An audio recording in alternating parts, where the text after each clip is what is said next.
Archie, you come very much prepared for today's show because you know traditionally I'll ask you, what's the reaction been like in Germany? Indeed. I can tell you what the reaction's like in Macedonia as well, if you like. Not yet. No, let's get the German one first. God. Hide the headline. All right. Well, funny you should say that, Dan, because why? What do you people have? here... I've got some newspapers. And this is good, isn't it? Yeah. So look, here's what the Berliner Courier are saying today. They're saying that Yogi's boys play laughably again. Oh, then dear. you've got the Frankfurter Allgemeine Zeitung, who are talking about a böses Erwachung, a rude awakening. Put that more in the camera. There we go. Anyway, that didn't quite work, did it? Neue Abbruchstimmung. Oh, what does that mean? That means new breakup atmosphere because of the because Joachim Low going was one breakup and that was another breakup. Oh, being started for Germany. Do you see what they've done there? But yep. I think most simply for people like you and me, Dan, erbärmlich, say build. What's that? Embarrassing? Which means pathetic. Oh, wow. Who has been taking the brunt of the criticism? I imagine is it a Timo Werner, Jogi Low split? Yeah, I think that's about it.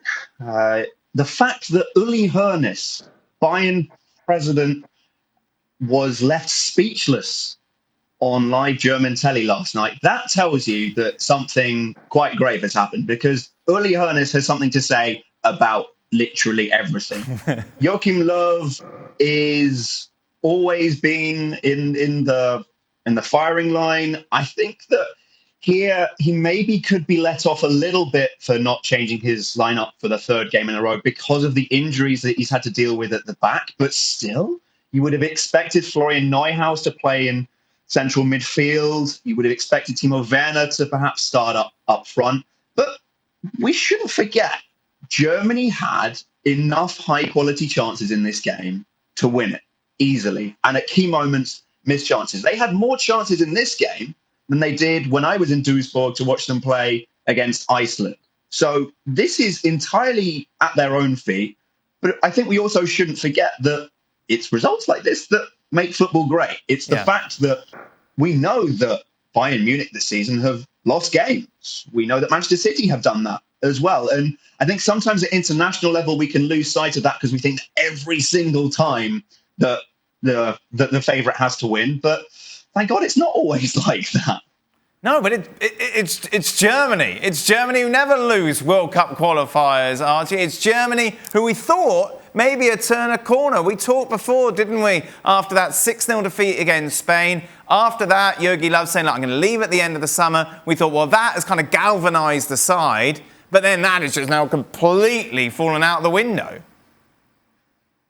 Well, here's the thing. In the same way that for all the clubs, the international breaks change everything. Just look at what's happened to Bayern with Robert Lewandowski's injury. I think that there's still a long way to go in terms of the squad selection now, between now and May, when Joachim Low picks his final squad, and we'll see what injuries and whatnot have occurred by then. I think that Joachim Low's got into a game of second-guessing himself, and it's why it's overdue that it's time for him to step down, even if, having won a World Cup, he deserves maybe a little more credit than he's received. I think that he keeps setting himself these standards that he feels he then has to stick by. So, for example, before this batch of 3 games against Iceland, Romania and Macedonia, he said that, now was the time not for experimenting. It was just about winning all 3 games. But in the process of that, it then meant that he maybe didn't rotate as he would have wanted to because he didn't want to lose face. That's often the thing with Joachim Low, is that he does some rotations that people are often left scratching their head about and wondering, why has he done that? Playing Toni Kroos out on the wing in the Euro 2012 semi-final still has people scratching their heads over here, even if he did win the World Cup 2 years later. So the thing in Germany is, Dan, everyone is working off such unbelievably high standards. Every post-match interview sounds like a stern parent telling their kid off. And that's even when they win. It's always like, you won 3-0, but the second half was poor. Yes, but they did lose against North Macedonia, Archie. Maybe now's not the time to bring that up. But overall... But I think that it is something that plays into it all the same. Overall now, Joachim Low, we understand that he will be safe until the end of the Euros, where he already said he's going to leave.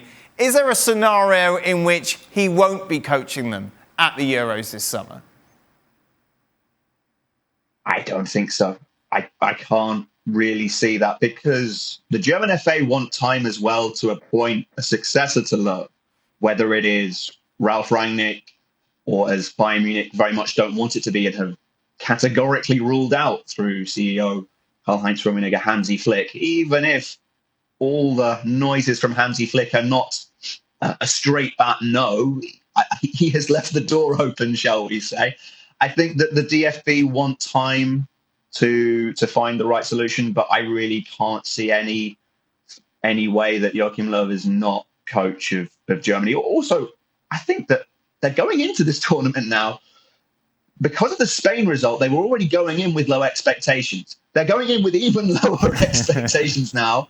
And actually, that's not a bad thing to be going into a major tournament with, even if in their group they have France and Portugal, and those are their first two games. So the pressure is going to be on right away. Archie, you are the epitome of the glass is half full. Look, we lost to North Macedonia, hence the bar is now so low. Anything we achieve will be overachieving and people will be happy. This is a Fulham fan speaking to you. Well...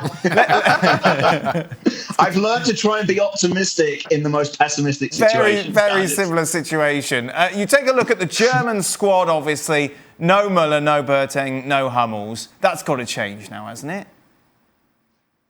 Yeah, the fact that Low is still, again, coming back to this wanting to save face, this idea that he has to create a team for the future. He said he'd swept that under the carpet. And it's like, well, if you're sweeping that under the carpet, why not do that now? Why play centre-backs in Matthias Ginter and Antonio Rudiger, who know that they're effectively about to be taken out round the back and be told, sorry, lads, you're not going to be playing in the Euros, at least in the case of Matthias Ginter. So I don't see any way that Thomas Muller is not in that squad, or indeed Mats Hummels. There's a question mark over whether he'll take Jerome Boateng. I don't know why, because I think that Hummels and Boateng still remain the best two centre-backs in Germany. So it has to happen, and I think it will happen. Jacka, let's talk about Timo Werner. How does this happen? I'll echo the sentiments of the guys on the show yesterday. I just don't know. How do you explain a miss as bad as this? How do you explain the plummeting of confidence you've seen from Timo Werner? He put it down to an introduction into a new league and an adjusting. But oftentimes when players are struggling in their domestic leagues, especially when they are playing outside their home countries, representing their country is such a respite. Yeah. Going back home to a country, a culture, a language that you know, to play in a style of football and alongside players who you've known most of your life. And that's where you find their most joy. That's where you find them relaxing and rediscovering their love for the game and their confidence. Yet you seem to see the exact opposite from Timo Werner here, where he's just taken that poor form from Chelsea and doubled down on it in a German shirt. And it's hard to explain, harder to accept, and now the challenge is, how do you get out of that slump? Yeah. Where do you find the football and the goals to rediscover your confidence? Because you've used both your lifelines. And North Macedonia are embracing Timo Werner as one of their own now, Archie. They are, indeed. So I have a Macedonian friend who sent me this morning saying, have a look, Timo Werner has been made an honorary citizen of Macedonia after, as she put it, Macedonia ja pregazi Germania. Macedonia wiped the floor with Germany. So they're having a blast over this. And as as Goran Pandev put it rather lyrically on his Instagram, miracles happen in football too. So a very big moment for Macedonia as well. Aside from this, I know from having a Macedonian friend that they are constantly seeking recognition just as a country, let alone on a football pitch. So for this last night, it was a very emotional moment for them. Thanks so much for watching ESPN on YouTube. And for more sports highlights and analysis, be sure to download the ESPN app. And for premium content and live streaming, subscribe to ESPN Plus.